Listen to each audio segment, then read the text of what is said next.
శ్రీ గురుభ్యో నమః. శ్రీమాత్రే నమః. ఆదిత్యాయ చ సోమాయ మంగళాయ బుధాయ చ గురు శుక్ర శనిభ్యశ్చ రాహవే కేతవే నమః. విశ్వావసు నామ సంవత్సర ఉగాది శుభాకాంక్షలతో ఈ సంవత్సరం ఒక్కొక్క రాశి వారికి ఏ విధంగా ఉండబోతూ ఉంది, ఆ రాశి ఫలితాల గురించి మనం తెలుసుకుందాం.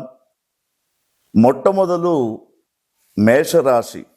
ఈ మేషరాశిలో అశ్విని 4 పాదాలు, భరణి 4 పాదాలు, కృత్తిక 1 పాదం ఉంటుంది. కాబట్టి ఒకవేళ నక్షత్రాలు తెలియనటువంటి శ్రోతలు వారి అక్షరాలపైన కూడా మనం రాశి తెలుసుకోవచ్చు.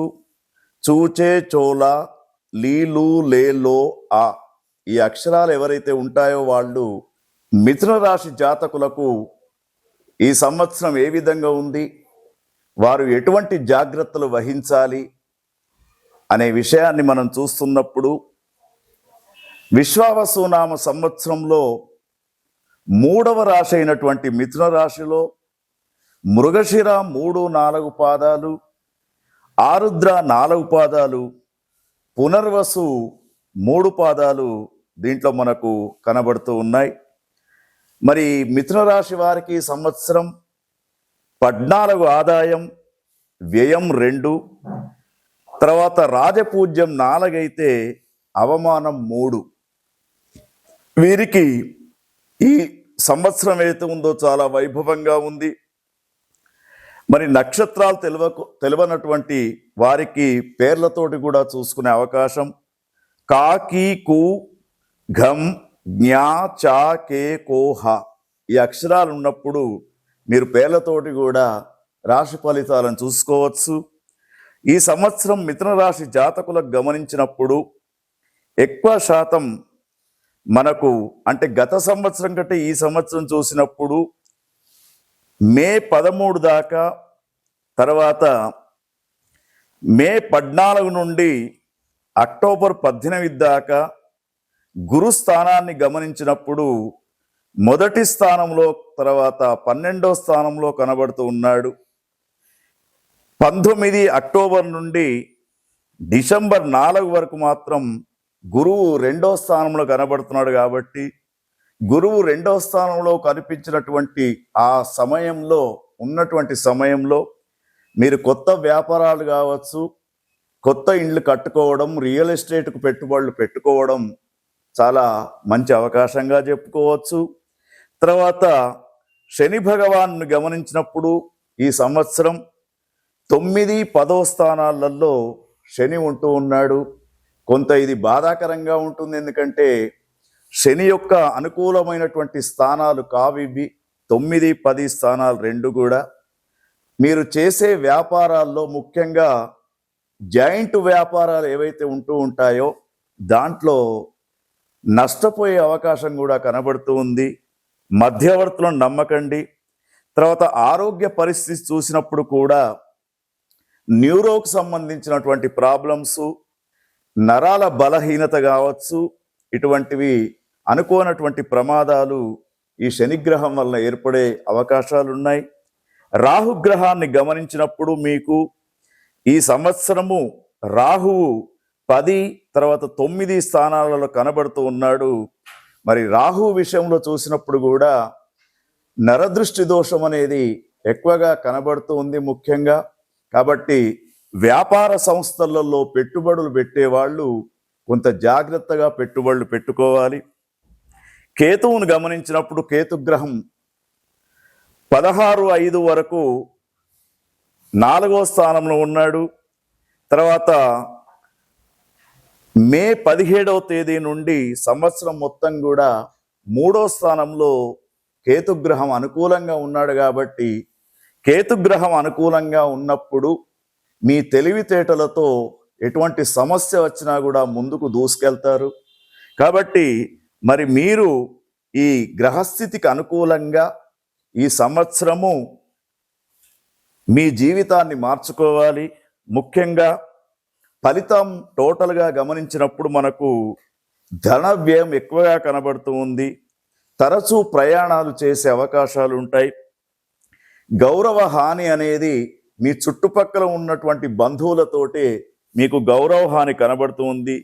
ముఖ్యంగా స్త్రీల వలన నష్టాలు కలిగే అవకాశాలు కూడా మిథున రాశి జాతకులకు కనబడుతూ ఉన్నాయి. కేతువు అనుకూలంగా ఉన్న సమయంలో అభివృద్ధిని సాధిస్తూ ఉంటారు. మరి ముఖ్యంగా రైతన్నలు జాగ్రత్తగా ఉండాలి. ఎక్కువగా పశు నష్టము, పంట నష్టము, అపజయాలు కలిగే సూచనలు కూడా మనకు ఇక్కడ కనబడుతూ ఉన్నాయి. ముఖ్యంగా మరి మిథున రాశి జాతకులలో గమనించినప్పుడు మృగశిర, తర్వాత ఆరుద్ర, పునర్వసు ఈ 3 నక్షత్రాల వాళ్ళని చూసినప్పుడు పునర్వసు నక్షత్రంలో ఉన్నటువంటి వారికి 8 మాసాలు కఠినంగా ఉంటుంది. మొదటి అంటే ఉగాది నుండి 4, తర్వాత 4 మాసాలు, సుమారుగా 8 మాసాలు వీరికి కొంత కఠినమైనటువంటి పరిస్థితి ఉంది. కాబట్టి 8 మాసాలు జాగ్రత్తగా ఉండాలి. తర్వాత వీరు విష్ణు సహస్రనామ పారాయణం ప్రతిరోజు చేసుకోవాలి. తర్వాత శివునికి సంబంధించినటువంటి మరి స్తోత్రాలతో పాటు ముఖ్యంగా వీరు అనారోగ్యం కాకుండా నవగ్రహ పాశుపతం అనేది కూడా చేసుకుంటూ ఓం నమః శివాయ అనే పంచాక్షరి మంత్రాన్ని ప్రతిరోజు జపించుకుంటే ఈ సంవత్సరం వైభవంగా ఉంటుంది. ముఖ్యంగా సూచన ఏమిటంటే కొత్తగా పెట్టుబడులు పెట్టకుండా, కొత్త ఉద్యోగాలకు ఆశ పోకుండా ఉన్న దాంట్లో జీవించడం అనేది ఈ సంవత్సరము మిథున రాశి వాళ్లకు చెప్పదగ్గటువంటి సూచనగా భావిస్తూ ఉన్నాం. ఓం తత్సత్. గ్రహం 16/5 వరకు 4వ స్థానంలో ఉన్నాడు. తర్వాత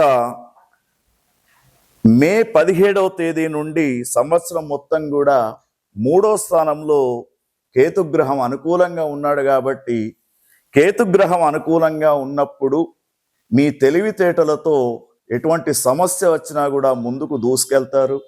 కాబట్టి మరి మీరు ఈ గ్రహస్థితికి అనుకూలంగా ఈ సంవత్సరము మీ జీవితాన్ని మార్చుకోవాలి. ముఖ్యంగా ఫలితం టోటల్గా గమనించినప్పుడు మనకు ధన వ్యయం ఎక్కువగా కనబడుతూ ఉంది. తరచూ ప్రయాణాలు చేసే అవకాశాలు ఉంటాయి. గౌరవ హాని అనేది మీ చుట్టుపక్కల ఉన్నటువంటి బంధువులతోటే మీకు గౌరవ హాని కనబడుతూ ఉంది. ముఖ్యంగా స్త్రీల వలన నష్టాలు కలిగే అవకాశాలు కూడా మిథున రాశి జాతకులకు కనబడుతూ ఉన్నాయి. కేతువు అనుకూలంగా ఉన్న సమయంలో అభివృద్ధిని సాధిస్తూ ఉంటారు. మరి ముఖ్యంగా రైతన్నలు జాగ్రత్తగా ఉండాలి. ఎక్కువగా పశు నష్టము, పంట నష్టము, అపజయాలు కలిగే సూచనలు కూడా మనకు ఇక్కడ కనబడుతూ ఉన్నాయి. ముఖ్యంగా మరి మిథున రాశి జాతకులలో గమనించినప్పుడు మృగశిర, తర్వాత ఆరుద్ర, పునర్వసు ఈ 3 నక్షత్రాల వాళ్ళని చూసినప్పుడు పునర్వసు నక్షత్రంలో ఉన్నటువంటి వారికి 8 మాసాలు కఠినంగా ఉంటుంది. మొదటి అంటే ఉగాది నుండి 4, తర్వాత 4 మాసాలు, సుమారుగా 8 మాసాలు వీరికి కొంత కఠినమైనటువంటి పరిస్థితి ఉంది. కాబట్టి 8 మాసాలు జాగ్రత్తగా ఉండాలి. తర్వాత వీరు విష్ణు సహస్రనామ పారాయణం ప్రతిరోజు చేసుకోవాలి. తర్వాత శివునికి సంబంధించినటువంటి మరి స్తోత్రాలతో పాటు ముఖ్యంగా వీరు అనారోగ్యం కాకుండా నవగ్రహ పాశుపతం అనేది కూడా చేసుకుంటూ ఓం నమః శివాయ అనే పంచాక్షరి మంత్రాన్ని ప్రతిరోజు జపించుకుంటే ఈ సంవత్సరం వైభవంగా ఉంటుంది. ముఖ్యంగా సూచన ఏమిటంటే కొత్తగా పెట్టుబడులు పెట్టకుండా, కొత్త ఉద్యోగాలకు ఆశ పోకుండా ఉన్న దాంట్లో జీవించడం అనేది ఈ సంవత్సరము మిథున రాశి వాళ్లకు చెప్పదగ్గటువంటి సూచనగా భావిస్తూ ఉన్నాం. ఓం తత్సత్.